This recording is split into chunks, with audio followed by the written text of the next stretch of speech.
I'm 34 years old. I'm an ordinary man supporting my wife and child. And today is my day off. I was getting ready for work as usual when I arrived at the office. Then, all of a sudden, I was told that I had the day off due to production, and everyone went home with great joy. Of course, I was no exception, and I was excited to spend some time with my family. Since I'm always working, they apologized to me on the way home and bought me a delicious cake.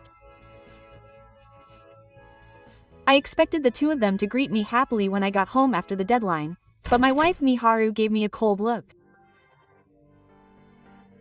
She said, "You're home already," and I felt uncomfortable. I gave them the cake, but they quickly snatched it away and took my share. So I decided to at least invite my elementary school daughter Karen to play. But she wasn't interested at all, and told me she was watching a movie with her mom. You're just in the way, just by being there. Stop being so annoying and go somewhere. That's right, that's right. I went out alone as if I was remembering something, but where should I go? I felt like crying, but I held it back. No one would comfort me if I was hurt. I trudged outside. I work at a factory, sweating and working hard every day to earn money for my family. No matter how sick I am, I never take a day off from work and never complain. That's how determined I am to live every day. And yet, being told that my existence is a hindrance made me feel miserable. Even if it was a joke, I couldn't understand why I was working. Then one day, while I was working, the president, who had come to check on me, spoke to me.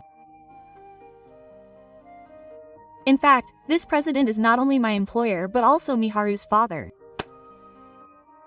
Gifu put his arm around my shoulders and asked me how I was doing.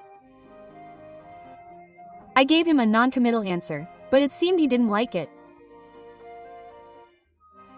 Don't be so smug. If you make Miharu and Karen cry, you'll get away with it. His voice was deep and his appearance was so stern that I trembled.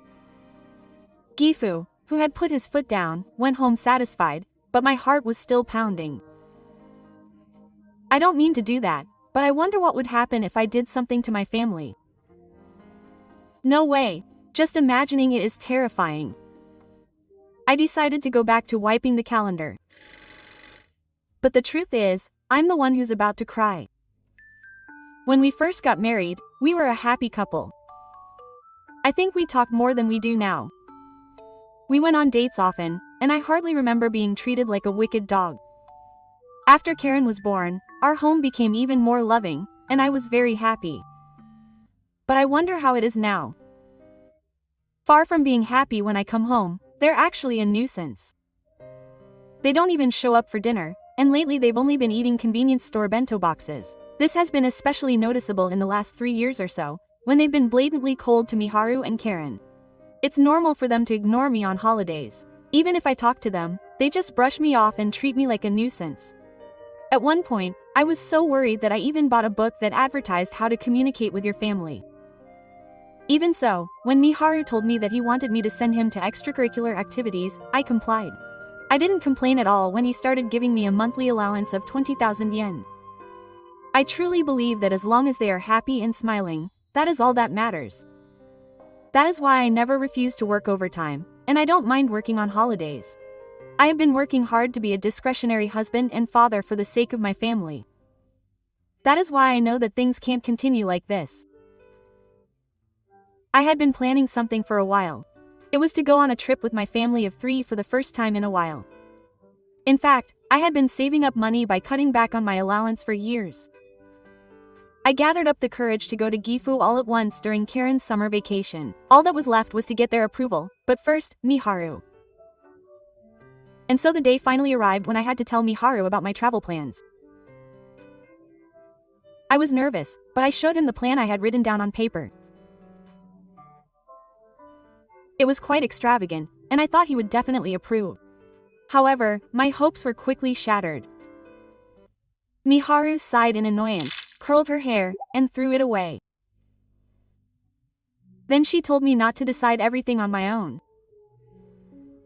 Why does the mention of a trip make him feel so unpleasant? While I was confused, she told me that both Karen and I had a bad reputation. I was ashamed of myself for getting ready with excitement. I couldn't hold it in and burst into tears. Do I have to keep putting up with this kind of treatment from now on? I couldn't hide my shock at how much trouble it had gotten. Even so, if I gave up now, everything would be over. I gathered up my courage and told her that I had planned the trip because I wanted to improve our relationship. However, Miharu glared at me and asked, "What's the big deal now? You've always focused on work and neglected your family, so don't just say selfish things." It's true that there was a time when I was always focused on work. But wasn't that to meet the demands of both of you? If you don't have money, you can't do anything. Since I don't earn a high salary, I had no choice but to keep working to meet Miharu's requests. How can you say that to me when I'm working hard for my family? When I objected, Miharu started yelling hysterically and started crying, telling all sorts of things instead of telling a constructive story. Then Karen, who thought they were fighting, rushed out of the room. And then he interrupts, acting as if he cares about Miharu. We're feeling lonely because of Dad. And yet he's getting angry at us, and he hates Dad. His desire to be understood is deflated by the simple words, "I hate him." In this state, neither of them will listen to me even if I tell them how I feel. I'm kind of tired. I decide to go out to calm myself down after hearing his cries of disapproval. I wander around town aimlessly and stop in front of a bar I've never been to before. I have nowhere to go, so I might as well have a drink here and reset my mind. Thinking this, I enter the bar, which is quite lively. I sit down at the counter, order something randomly, and sigh, unable to speak. As I'm lost, he calls out to me and tells me about his worries, and I jump. The woman who apologizes with a big laugh is Miharu's friend, Kawashima. She's a very beautiful woman, and I remember her standing out at our wedding. Now that I think about it, she's a great career woman, and she's still single, right? Since we're acquaintances, we decide to have a drink together. Kawashima is good at her job, very caring, and a good listener. Gradually, things got tough, and even when I ended up complaining, he gave me serious advice. This alone made me feel a little better, but Kawashima put his lips close to my ear and asked if I wanted to go to another place. He invited me to a quiet place to talk for a while next time, and I swallowed hard. I was married and the other woman was a beautiful single woman. This was not good. Even though I had a plan, I ended up going to the second place. Since then, I have been renting a room and living alone. I had absolutely no intention of going back to Miharu. I don't want to live in such a cramped and stuffy house. However, a few days later, Miharu contacted me and said he wanted to apologize, so I was worried about Karen and reluctantly agreed to meet him. On the appointed day, Miharu brought Karen with her and bowed her head. Tears welled up in her eyes as she asked me to come back immediately. She seemed to be pleading with her superiors, but I wouldn't let her act so conveniently. I told her I had no intention of going back, and I was convinced that she was planning to get a divorce. Miharu's eyes widen and she panics. It seems that what Kawashima had told her wasn't a lie after all. In fact, that day, he invited her out for the second time because he had something to tell her about his wife. Apparently, Miharu had gotten excited with her ex-boyfriend at a reunion 3 years ago and went straight to a hotel. This was apparently witnessed by most of her classmates and was the public's knowledge. Apparently, Kawashima, who had stopped complaining about me, realized that the rumor that their relationship was still going on was true. It was tough, but he told her because he thought it would be inconvenient for me, who didn't know anything. Miharu was shocked to learn that I knew everything, but that wasn't the end of the information about Kawashima. To add insult to injury, he also revealed the truth that her ex-boyfriend had run away in the middle of the night, leaving behind a large amount of debt. Apparently, her ex-boyfriend had always been all talk and no action, and was apparently disliked by his classmates. Despite this, Miharu had apparently accepted it when she heard that he had started a business and was going to become the president. Even when people around her tried to stop her, she ignored them and ended up on an uncertain path. Miharu was shaking all over, probably because she was so shocked. "Oh, I was stupid. I'll never do it again, so please forgive me. Without you, even if the family finances were to beg me, I wouldn't get back all the time I've had. There's no way you were cheating on me with another man while I was working so hard. Divorce me." Then Miharu raised her face like a demon and grabbed me. She was complaining that the original cause of the cheating was loneliness, but no matter how you look at it, she was just blinded by money. Miharu's anger grew when I acted sober. She started saying that she would fire me for telling on her. What do you think? I took out my smartphone and showed Haru the screen. This call had been going on since the two of them came to my house. Gifu had listened to every single thing we had talked about so far. Haru, who was supposed to be strong, was covered in oily sweat. She kept making excuses, trying to make me look like the bad guy. But there was no way it would work. Just come back home. Stupid girl, we'll talk about it later. Miharu's face turned red at Gifu's yelling. She'd only get redder if she didn't hurry home. Panicked, Haru tried to pull Karen's hand and leave. However, Karen shook him off and came to me. Tears welled up in her eyes as she said, "Everything Mommy said was a lie, huh? In fact, it seems Miharu had brainwashed her into hating me.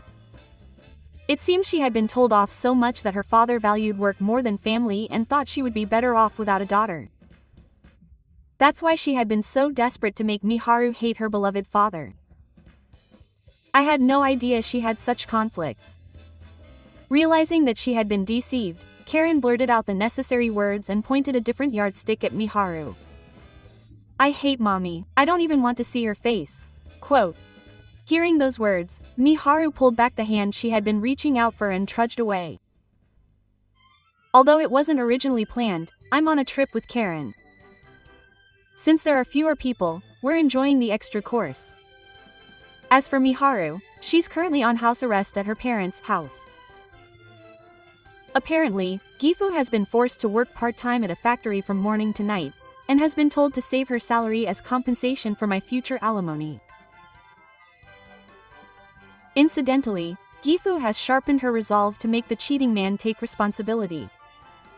It would be terrible if he were targeted by such a scary person. I couldn't help but feel sorry for the cheating woman, as I didn't know what she might do. Now, he has calmed down considerably and regained his energy enough to be able to play around.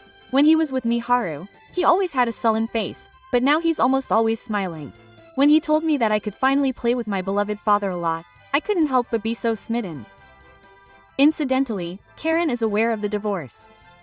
She told me that she has no intention of meeting him in the future, even if he asked for a meeting. I want to spoil her a lot to make up for all the times I've made her endure. I vowed to myself that I would make my only daughter in this world happy, regardless of whether she has a mother or not.